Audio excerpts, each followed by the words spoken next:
I said, how are you today? Are you well? Are you ready for this?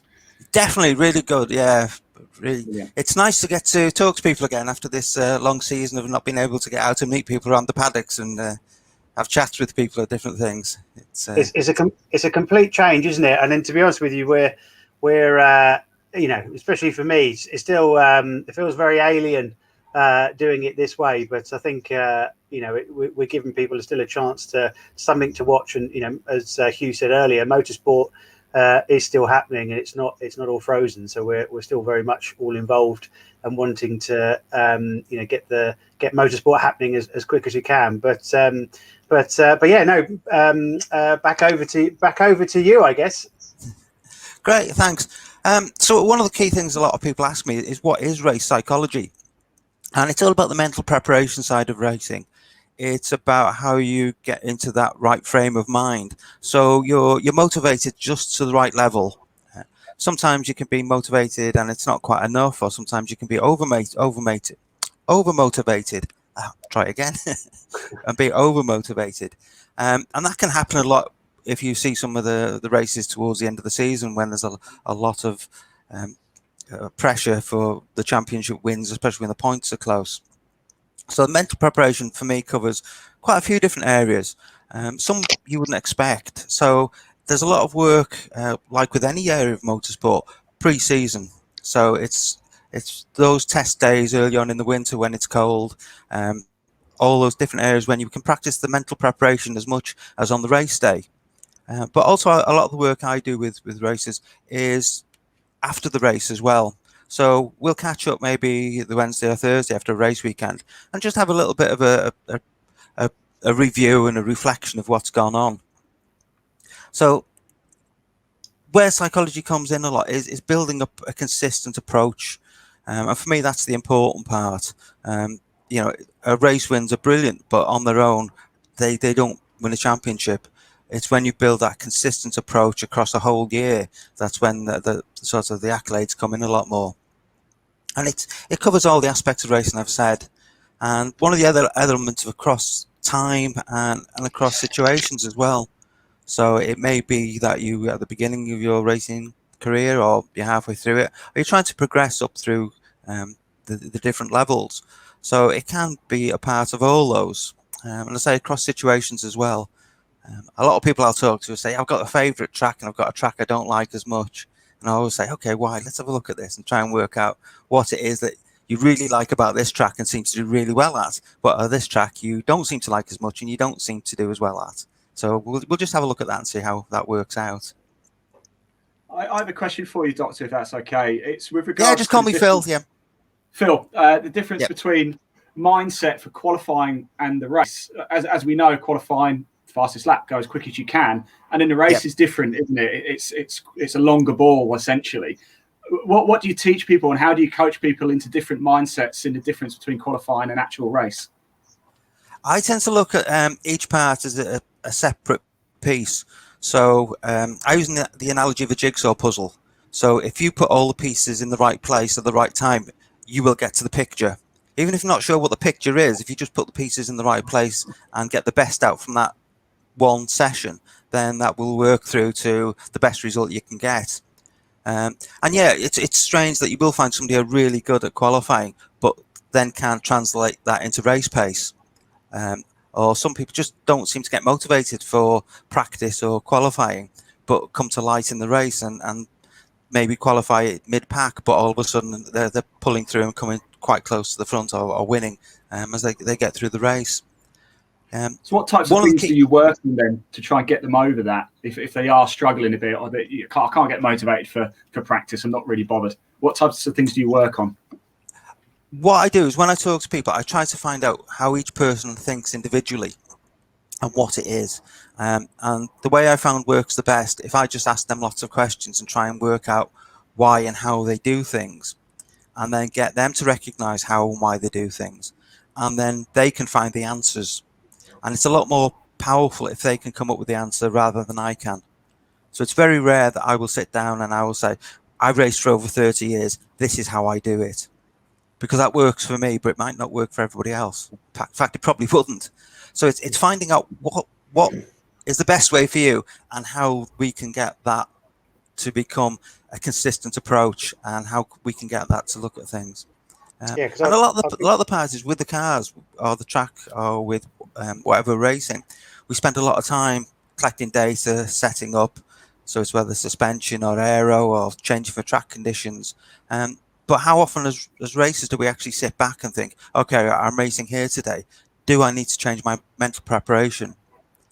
Because I'm coming into the beginning of a season, I'm halfway through a season, I'm leading the championship. So where do I sit with changing this mental preparation that I've got? Do I go for all out wins, or do I play the percentages? Absolutely.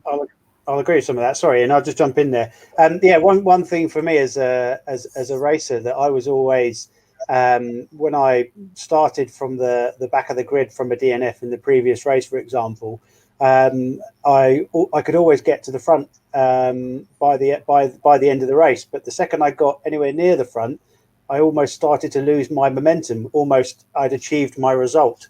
So I think as getting into your brain and understanding that isn't the job done. You've got to get to the end of the race first, not catch the pack up. And I think in my younger days, I didn't really kind of understand it so much. And I think getting a bit of a wiser head, and as you say, kind of understanding the situation and what makes you tick is the thing that starts to improve those little bits that carries on those wins. It is. I think that's the important part. We're all different, and we all have different approaches. And then what makes it more complicated, we change as we develop. So it is very much part of this working to find out the ways that people will work and the best ways they work. And then I adapt to them.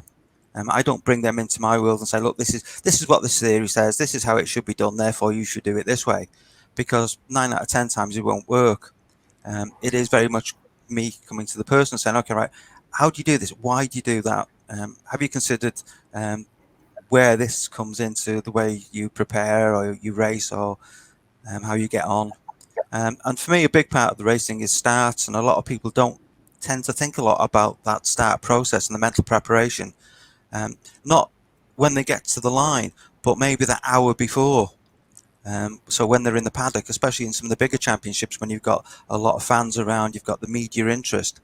When do you actually start to prepare for that green light go?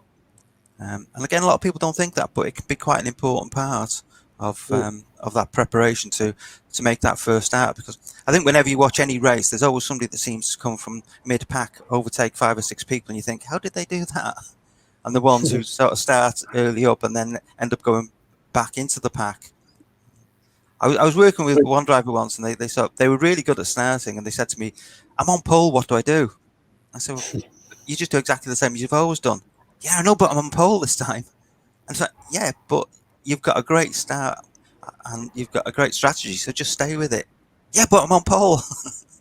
And it was just that being at the front sort of just threw them a little bit. But they did brilliantly. Is that similar to that's like imposter syndrome, isn't it? Where if you've never been on pole position before, suddenly you're on pole, you're like, oh, I feel like I don't belong here. Could you almost relate it to that? Very much so, and it can all be the same if you're moving from championship to championship. And you go into a new championship and you're up against lots of champions or lots of people who've done really well in that championship. And I know a few people have sat back and thought, should I really be here? And said, yes, you should be here. Yes. So it can be that as well. Not just I'm on pole, but also when you're moving up or moving across the ranks through the racing series. Excellent. We've had a couple of comments come in. If I could just say them out loud to you. We were talking before about some people have favourite tracks that they just do better at. Michael Cantella commented saying that's an interesting point. I never got on with Alton Park. Now, I imagine it's a different mindset. Alton Park, as we know, is quite a narrow track. It's quite twisty. Whereas somewhere like Silverstone, you could turn a ship round on a hanger straight, couldn't you? Is that just preference? Is that they just need to get over a mental thing there? It's back to what I said before in a way. It's trying to find out what it is that person doesn't like about that. Have there been bad experiences there before, or have there been good experiences there before? So people tend to like tracks they do really well at. Sometimes it might be something practical that the machine they're racing is better suited to certain tracks. It may be better suited to wet days and dry days. So it may be part of that. But it is interesting, and I'm the same. I race, and there's certain tracks that I really love, and there's ones that I don't like as much. But then I sort of say, well, most tracks are the same in that they have straights, they have chicanes, they have left-handers, they have right-handers. So what's the difference? They're just in a different sequence. So if you're good at braking, if you're good at apexes, and you can do everything else, it's just in a different organized way that the track is set up, but they all have the same basic elements. So what is it within that makes it very different for you that you prefer one over the other?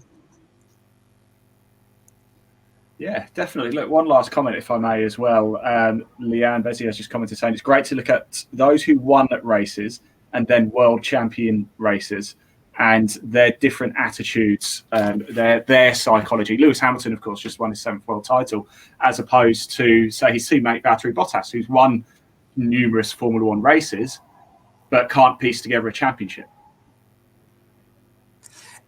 It's it's very difficult when you're looking at a motivation. What motivates people to carry on and compete? My PhD was in challenge, and I wanted to look at not just how people succeed and get to the top, but what is it that motivates them to do it again and again, and keep that motivation going across different races throughout a whole year to put a championship together. And that can be, again, different reasons why people want to be motivated to do certain races and do really well. And I think there is a difference between that level of motivation just to go out and compete and that level of motivation to keep competing at the top level. But I think what underpins a lot of it for me is fun. You know, are you enjoying it? The whole idea really is going out and enjoying the racing and coming back after having a good race. And maybe you haven't won, but you've had a fantastic race with 2 or 3 people that are exactly the same speed and exactly the same level as you, and you come back and it's absolutely brilliant. You know, the rest of the race might not have existed, but that little battle that you've been involved with just brings you in. It's just a huge smile on your face.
Performance Box Touch is not only a super accurate performance meter, it can also be used as a sophisticated predictive lap timer, using GPS rather than distance to allow you to accurately compare how your current lap time compares with your fastest, corner by corner.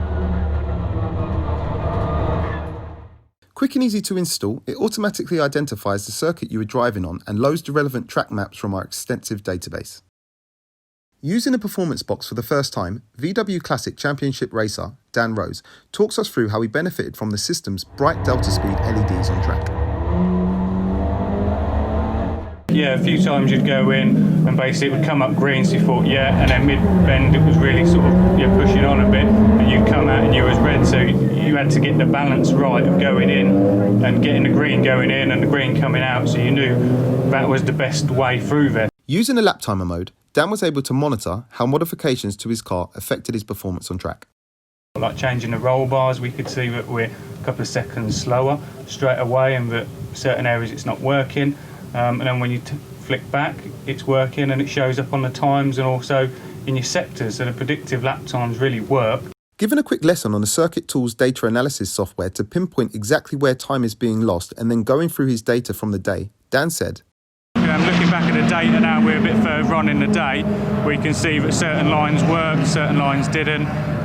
Carrying a bit more speed into the first bend seems to have given us a bit more pace. And also we can look at different sectors where in a couple of laps I was quicker, but actually putting all those sectors together so that they work, which we've looked at, and then we'll go back out and have another go. But so far we've gained 2 or 3 seconds throughout the day, which has really worked well with us. So when we come back racing we should be up there. Hi, Chris Dawes here. I've stepped away from the commentary box for a change and I'm in front of the camera because this time I'm talking about my business, Open Doors Training. Founded by myself as a project of passion because I felt so lucky that I get paid to do the things I do now. Commentating, hosting awards, voiceover artist, TV, radio, podcasts, live shows, you name it, all of those things are an absolute privilege. Especially when I came from someone who was paralysed by fear when I had to present at university and when I first went into business after graduating. But thankfully, I got accused of making IT entertaining when I was in my sales and marketing role. I know, not that easy, but I'm proud of that one. And that's what really was the trigger, enabled me to carry on with all the different things I do now. I want to now help others open doors that they may not yet know exist. And you never will know exist unless you put yourself in a position where you can be heard. Whether that's in business, in public sector, in sport, all of it is the same. If you're silent, no one will know you exist and how good you are at things. You've got to put yourself in a position where you open those doors, at least so that you can knock on the doors and they know you are there. So that is what we do here at Open Doors Training. It's not about creating blueprints of presenters or media darlings or whatever it may be. It's about unlocking you. Instead of being the contained version of you, we want to get 110% of you. You probably exaggerate it by 10%. I'm sure I'm not like this when I'm at home on the sofa. The wife would kill me. But it is about still being you. And that is what we work on within all of our training.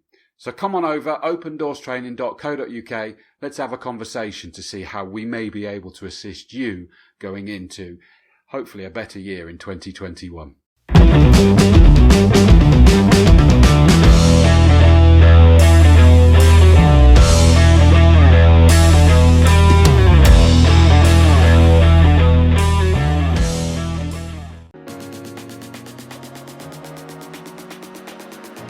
So my name's Tom Ingram. I'm competing in the British Touring Car Championship with Team Toyota GB.